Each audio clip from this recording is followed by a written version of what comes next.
Bonjour, dans cette vidéo, je vais vous apprendre à calculer la probabilité d'un événement à travers cet exercice. On nous dit, un sachet contient 2 bonbons à la menthe, 3 à l'orange et 5 au citron. On tire au hasard, déjà, c'est une expérience aléatoire, un bonbon du sachet, et on définit les événements suivants. A, le bonbon est à la menthe. B, le bonbon est à l'orange. C, le bonbon est au citron. On me dit de déterminer les probabilités P de A, P de B et P de C. Voilà. Donc, on va corriger, on va déterminer la probabilité de A. C'est quoi?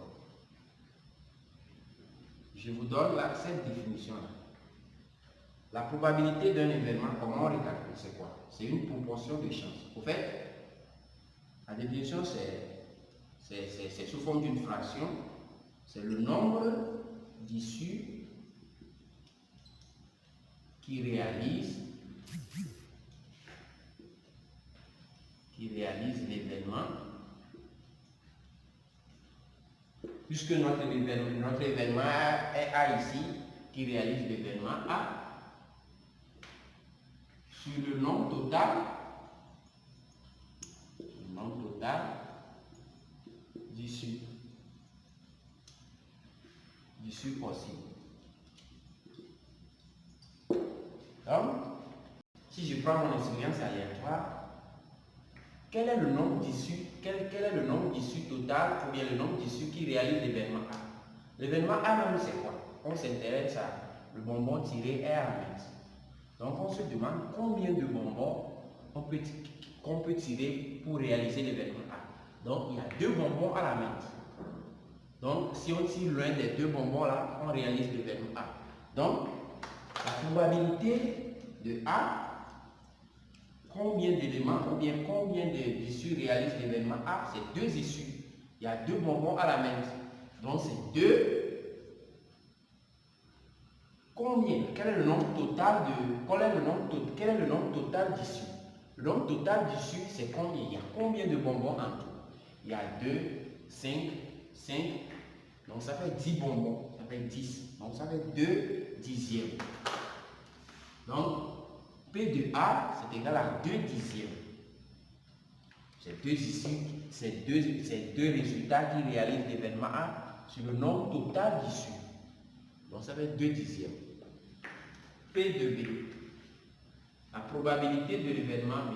L'événement B, c'est quoi? On doit connaître d'abord l'événement. Qu'est-ce que l'événement B nous dit? On nous dit le bonbon est à l'orange. Le bonbon tiré est à l'orange. Donc, il y a combien d'issues qui réalisent notre événement B? C'est 3 issues. Donc, la probabilité de B, c'est égal à 3. 3 sur combien d'issues? Quel est le nombre total d'issues en tout? Donc, c'est 3 dixièmes encore. Après, la probabilité de C. La probabilité de C est égale à combien? On s'intéresse maintenant à le nombre de citrons. Le bonbon est au citron. Donc, on va s'intéresser au nombre de bonbons au citron. Il y a combien de bonbons qui sont au citron? C'est 5. Donc, c'est 5. La probabilité de l'événement, c'est 5 dixièmes. On peut remarquer une chose. On peut remarquer que la somme des probabilités de ces événements-là, c'est égal à 1, puisque 2 dixièmes plus 3 dixièmes plus 5 dixièmes égale à 1. C'est 10 dixièmes, c'est égal à 1. Donc, la somme des probabilités d'un événement, la somme des probabilités est égale à 1. Si on a 3 événements, comme il y a 3 composants, en tout, la somme des probabilités est égale à 1. Donc PA plus PB plus PC égale à 1.